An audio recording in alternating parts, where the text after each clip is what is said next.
আন্দামান, লাক্ষাদ্বীপ, মালদ্বীপ একদিকে, আর এই সমুদ্রের ঢেউ আরেকদিকে। প্রচন্ড রোদ, যার জন্য এখানে কিন্তু একটা শেডের খুব দরকার ছিল। সমুদ্রের যে জলোচ্ছ্বাসের যে শব্দ, সেটার সঙ্গে এই মিউজিকটা কি যাচ্ছে। ব্রেকফাস্ট দিয়ে গিয়েছিল, আবার নিয়েও গেল।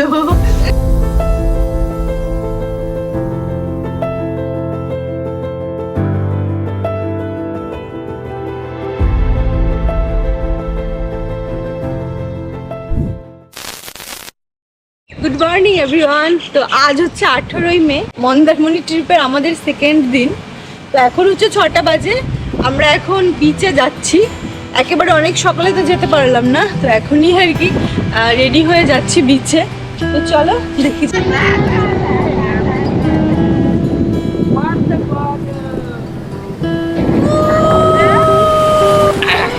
দেখো, 1 বছর আগে আমাদের জার্নিটা যেখানে শেষ হয়েছিল, অদ্ভুতভাবে আবার সেখান থেকেই শুরু হলো। এই 1 বছরে না অনেক কিছু বদলে গিয়েছে আমাদের জীবনের গল্পটাও। 2 থেকে 3 হবার গল্পটা। শুধু বদলায়নি সেই সমুদ্র, সেই বিচ, আর বিচের ধারে বসে একসাথে সমুদ্রকে উপভোগ করার সেই আনন্দগুলো। অপূর্ব যে সৌন্দর্য, সমুদ্রে না নামলে কি সেটা কোথা যায় বলো? বিচ থেকে মনে হচ্ছে ওই আস্তে আস্তে ঢেউটা হাঁটছে। আমরা কিন্তু অনেকটা দূরে চলে এসেছি। লাক্ষাদ্বীপ যাও, মালদ্বীপ যাও, যে যেখানেই যাও না কেন, এই ঢেউয়ের মজাটা তারাই বুঝবে যারা দীঘা আর পুরীতে আসে। আমাদের দাঁড়িয়ে দাঁড়িয়ে ছবি তোলা হয়নি, আমরা বসে বসে ছবি তুলছি। এই দেখো, সমুদ্রে স্নান শেষ করে আমরা চলে এসেছি এবার রুমে। কটা বাজে এখন? 8টা। এখন ওই 8:30 মতো বাজে। তো আমাদের এখানে ব্রেকফাস্ট দিতে দিতে তো 10টা বাজে, কিন্তু প্রচন্ড খিদে পেয়ে গেছে। সেই উঠেছি প্রায় 5টায়। তো এখন ঘরেই দেখি চাটা কিছু করে একটা খাবো, আর নিজেদের কাছে কিছু খাবার আছে তো সেইগুলোই খাবো। এখন আগে ফ্রেশ হয়ে নি। চলো দেখা হচ্ছে ব্রেকফাস্ট। এই যে ব্রেকফাস্ট দিয়ে গিয়েছিল, আবার নিয়েও গেল, কারণ 6 জনের ব্রেকফাস্ট এখানে ধরছে না, তো আমরা ওখানটাতে গিয়েই খাবো। এখন যাচ্ছি ব্রেকফাস্ট করতে, সবাই চলে গেছে আর আমরা যাচ্ছি হচ্ছে এখন 10টা বাজে, কিন্তু মনে হচ্ছে কি যেন দুপুর 2টা বাজে। মানে রোদের এত তাপ, এখন বিচে যাওয়া কোনোভাবেই সম্ভব না। মানে এই সময়টা থেকে আর বিকেল অবধি পুরো ঘরের মধ্যে বসে টাইমটা একদম বেকার কাটবে। হ্যাঁ, কোথাও বেরোনোর তো নেই এখন। তোমাদের হয়নি? হয়ে গেছে।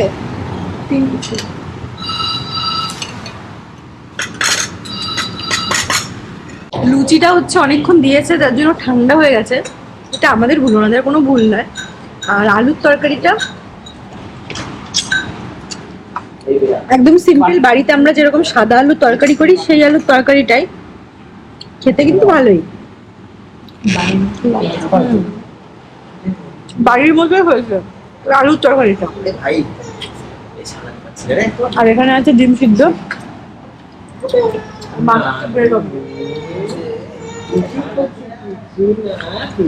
সকালবেলাতেই খেয়ে এসে তো আর করার কিছু ছিল না, তো ঘরেই ছিলাম, ঘরের মধ্যেই বসেছিলাম, সবাই মিলে একটু গল্প টল্প করছিলাম। যা রোদ, বাইরে তো বেরোনোর কিছু নেই। তো এখন যাবো হচ্ছে লাঞ্চ করতে। তুমি সবাইকে একটু বলে দাও কি খাবে। ও বলছে ডিমের কারি খাবে, মুখটাকে ঘুরিয়ে নিল। দেখো, এখন লাঞ্চ করতে যাচ্ছি, আমরা এখন লাঞ্চ করবো। কালকে আমরা খেয়েছিলাম চিকেন, খেয়েছিলাম আর মাছ খেয়েছিলাম, তো ভালোই ছিল। আজ আবার হচ্ছে ডিমের কারি নিয়েছে, আর হচ্ছে মাছ আছে। তো আজকে বললো যে পমফ্রেট মাছটা পুরো ফ্রেশ আছে, তো যার জন্য আমি একটা পমফ্রেট মাছ নিয়েছি। আর হচ্ছে নিয়েছি একটা কাঁকড়া।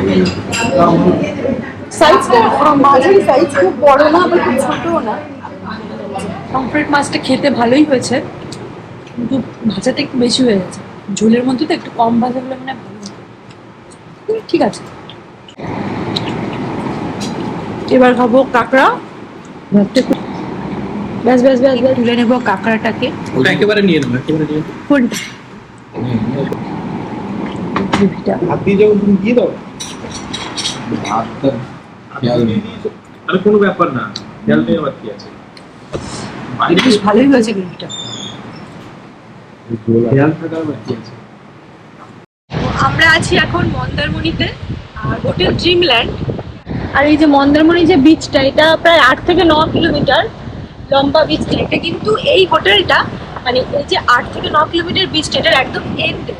আর এই হোটেলটার পাশেই রয়েছে হোটেল সোনার বাংলা। সোনার বাংলাটা তোমরা হয়তো সবাই চিনবে, তো লোকেশনের দিক থেকে অনেকেই বুঝতে পারবে যে সোনার বাংলার পাশেই হচ্ছে ড্রিমল্যান্ড। প্রথমেই আসি, হোটেলের কিছু ভালো দিক রয়েছে, যেটা হচ্ছে অ্যাকর্ডিং টু প্রাইস হোটেলটা একদম ঠিকঠাক, যেহেতু ব্রেকফাস্ট কমপ্লিমেন্টারি রয়েছে, তো সেদিক থেকে একদম প্রাইসটা ঠিকঠাক। আর খাবারগুলো কিন্তু যথেষ্ট ভালো, মানে একদম ঘরোয়া খাবারের মতো। আর রুম সার্ভিসটাও কিন্তু ভালো। আচ্ছা, এবার না এই হোটেলের কিছু নেগেটিভ পয়েন্ট আমাদের মনে হয়েছে, যেটা দুদিন থাকার পরে আমরা রিয়েলাইজ করলাম।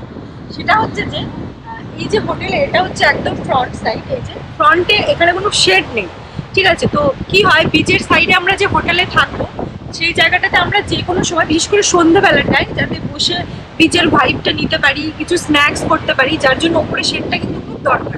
প্রচণ্ড রোদ, যার জন্য এখানে কিন্তু অনেকে আছে এখানে স্নান করে, তো এখানে কেউ বসে থাকে, এই জিনিসটা কিন্তু কেউ করতে পারবে না। এখানে কিন্তু এসে বসা যাচ্ছে না, একদম যেতে হলে বিচে যেতে হবে, না হলে একদম রুমে যেতে হবে। এটা এখানে থাকার খুব দরকার ছিল, এখানে একটা শেডের খুব দরকার ছিল।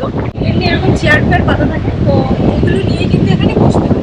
একটা যেটা, সেটা হচ্ছে যে এই যে বললাম যে বিচের একদম এন্ডে যেহেতু হোটেলটা, তার জন্য না এখানে বেশি দোকানপাট নেই। মানে এখানে যে কিছু তুমি কিনবে, খুব প্রয়োজনীয় কিছু একটা কিনে আনবে, সেটা কিন্তু তুমি পারবে না।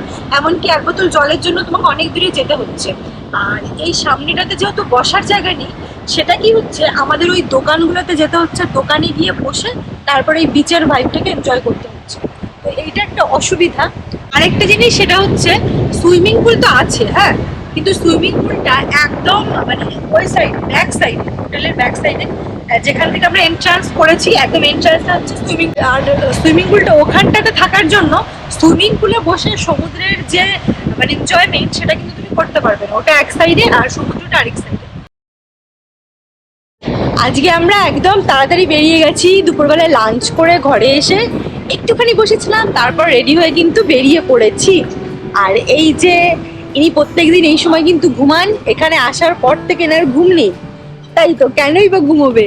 নতুন জায়গা ঘুরতে এসেছে, জেগে তো থাকবেই। তো এখনো হালকা হালকা রোদ আছে বিচে, তো আমরা এখন মোটামুটি ফটো তুলবো বলেই যাচ্ছি বিচে, কেননা আজকেই তো লাস্ট দিন, কাল তো আর হবে না। তো চলো তাহলে যাই, দেখি কতটা কি রোদ আছে।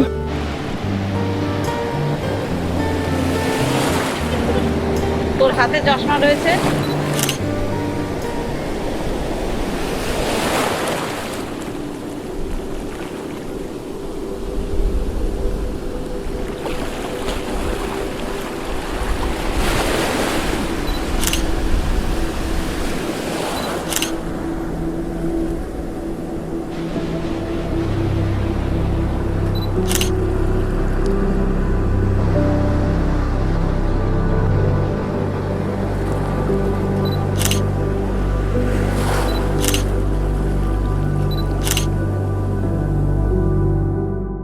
তো কাল সন্ধ্যেবেলা আমরা যেখান থেকে আর কি খাবার খেয়েছিলাম, স্ন্যাক্স করেছিলাম বিচ থেকে, সেখানটাতে সুমন, মা ওরা আজকে গিয়েছিল পকোড়া আর কি চা খেতে। তো আমার যাওয়া হয়নি, তার কারণ হচ্ছে তোজবাবু এখানে ঘুমোচ্ছে, আমি হোটেলেই রয়ে গেছি। তো তার জন্য আমি হোটেল থেকে আবার আমার জন্য চিকেন পকোড়া অর্ডার করেছিলাম। তো চিকেন পকোড়াগুলো দেখো, সাইজটা এই সব বড় বড়, এই দেখো এত বড় বড় সাইজের এক একটা চিকেন পকোড়া দিয়েছে, একার পক্ষে খাওয়া অসম্ভব। এখানে টোটাল 6টা আছে। আর এই যে সস দিয়েছে, চিকেনের যে সলিড পিসগুলো হয়, একদম বোনলেস চিকেন, ভেতরে এত বড় এক একটা। তো এটা খেয়ে তারপর আমি রেডি হয়ে যাব বিচে, কারণ আজকে আমরা ওখান থেকে রাত্রেবেলা ডিনার করব। আর মা আর কাকিমণি এখন এখানে থাকবে, তারপর আমরা সবাই বেরিয়ে যাব, আমরা ডিনার করে আসবো। বাই। রেডি হয়ে বেরোলাম, এখন বিচে যাব। আর আগেই বললাম যে আজকে আমরা বিচ থেকেই ডিনার করে তারপর আসবো। তো চারিদিকে এত গান বাজনা হচ্ছে, মনে হচ্ছে যেন উৎসব লেগেছে। ডিনার করবো, কিন্তু এই দিকটাতে নয়, ওই দিকটাতে যেতে হবে। তো চলো যাওয়া যাক।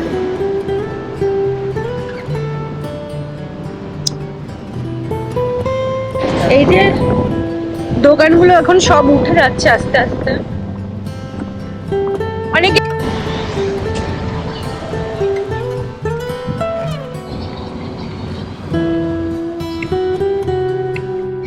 এটাই কিন্তু আমাদের ঢোকার রাস্তা ছিল, মানে এই রাস্তাটা দিয়েই কিন্তু আমরা এসেছিলাম। তো সেই জায়গাটা দিয়েই আবার আমরা যাচ্ছি আজকে ডিনার করতে।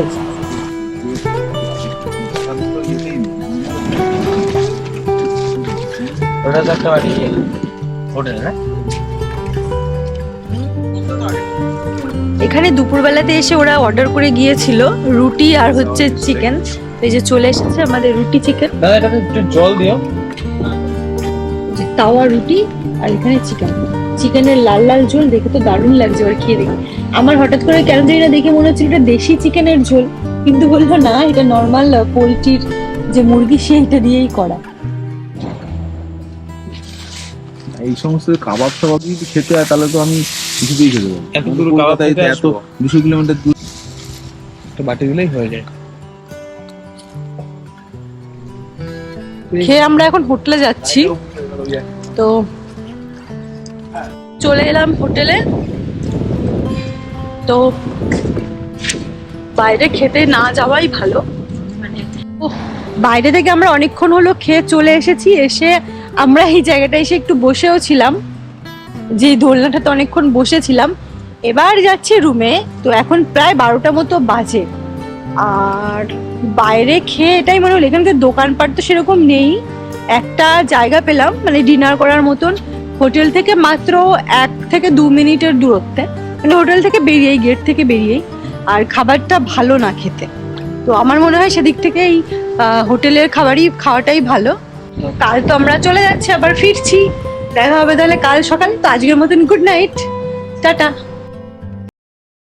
হে গাইস, গুড মর্নিং। তো আজকে সকালে সকাল সকাল ঘুম থেকে উঠিনি, একটু লেট করেই উঠেছি।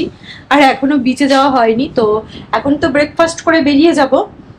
আর এই জামাটা পরে কালকে গিয়েছিলাম সমুদ্রে স্নান করতে। জামাটা শুকানোর পর দেখো কি সুন্দর বালিগুলো জমা হয়ে আছে। এখন ভাবছি এগুলোকে বাড়ি নিয়ে যাবো না এখানে ফেলে যাব। কি করব? ফেলে যাবো না নিয়ে যাব? নিয়ে যাবো। নিয়ে যাবো, এটা নিয়েই যাব। তো যাই হোক, এখন যাবো আমরা ব্রেকফাস্ট করতে। এখনো আমার গোছানো হয়নি, সবটা পুরোটা গুছিয়ে নেবো এখন। গুছিয়ে তারপর ব্রেকফাস্ট করে আমরা এখান থেকে 11টা নাগাদ বেরোবো। এখন মোটামুটি 9:45 মতো বাজে। আমরা চলে এসেছি ব্রেকফাস্ট করতে। তো কালকে খেয়েছিলাম লুচি আর তরকারি, আমিও আজকে সেটাই নিয়েছি, লুচি তরকারি আর হচ্ছে ডিম সিদ্ধ। আর ওইদিকে মায়েরা খাচ্ছে হচ্ছে বাটার টোস্ট আর সঙ্গে হচ্ছে ডিমের অমলেট। আজকে আমাদের চেক আউট। তো আমরা এসেছি হচ্ছে গত পরশু, কালকের দিনটা মাঝে ছিলাম। আর আজকে আমাদের চেক আউট। তো একটু ছুটি হলেই না মানে বারে বারে ছুটে আসি মন্দারমণিতে। এই দিয়ে আমরা অনেকবার মন্দারমণিতে এলাম, কিন্তু মন্দারমণিতেই কেন আসি? পাশেই তো দীঘা রয়েছে, যেখানে সবাই অনেকেই পছন্দ করে যেতে। বাট আমাদের মনে হয় দীঘার থেকে মন্দারমণিটা অনেক ভালো অপশন।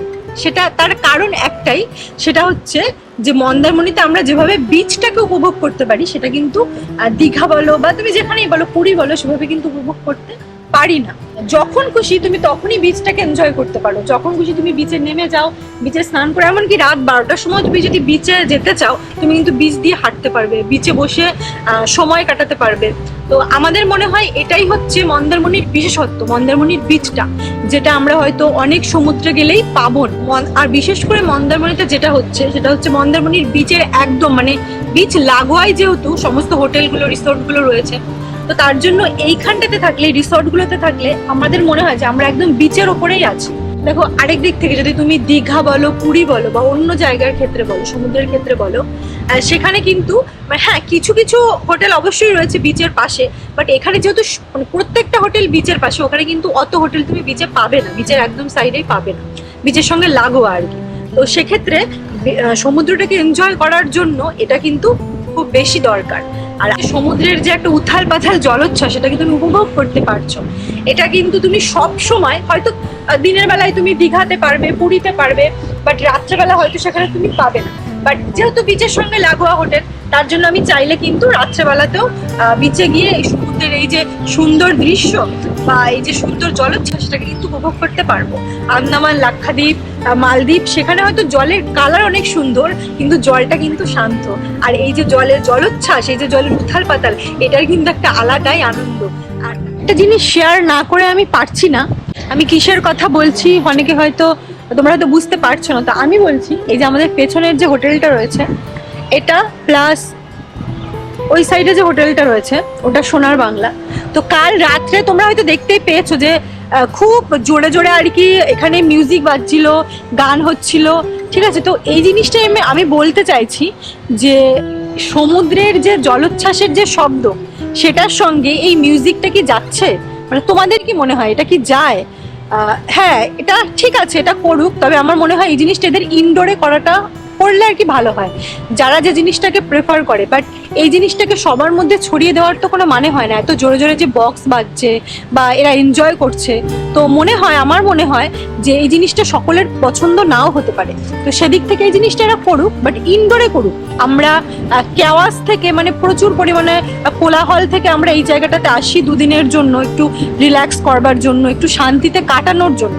তো সেখানে এসে এরকম একটা সিচুয়েশন, মানে সন্ধে হতে হতে, এমনকি দিনের বেলা এখনো তোমরা হয়তো শুনতে পারছো গান বাজছে, তো এটা তো সবার পছন্দ নাও হতে পারে। যারা পছন্দ করে তাদের জন্য আলাদা করে এর অ্যারেঞ্জমেন্ট রাখাটা দরকার। সবার মধ্যে এটা ছড়িয়ে দেওয়ার কোনো মানে হয় না। এতে কি হচ্ছে, এই যে সমুদ্র, বিচ বা এই যে হোটেলের যে একটা প্রাকৃতিক সৌন্দর্য, এটা কিন্তু একটু হলেও, কোথাও একটু হলেও কিন্তু এই জিনিসটাতে নষ্ট হচ্ছে। আমরা এখানে চাউলখোলা থেকে একটা গাড়ি বুক করলাম, তো গাড়ি এখন চলে এসেছে, এখন বেরিয়ে যাব। আসলে আমাদের যেভাবে যাওয়ার কথা ছিল সেটা হঠাৎ করে না এখানে আসার পর ক্যান্সেল হয়ে যায়। তো তার জন্য এখানে এসে আমরা কাল রাতে এখান থেকে গাড়ি বুক করেছি। তো গাড়ি বুক করে এবার আমরা বেরিয়ে যাব। বাইরে দেখো কি রোদ। তো এই ব্লগটা এখানেই শেষ করছি। যদি কিছু ভালো লেগে থাকে তাহলে লাইক করো, কিছু জানার থাকলে বা বলার থাকলে অবশ্যই কমেন্ট বক্সে জানিও। তো আজকের মতন এটুকুই, আবার পরে দেখা হবে অন্য একটা ভিডিওর সঙ্গে। টাটা।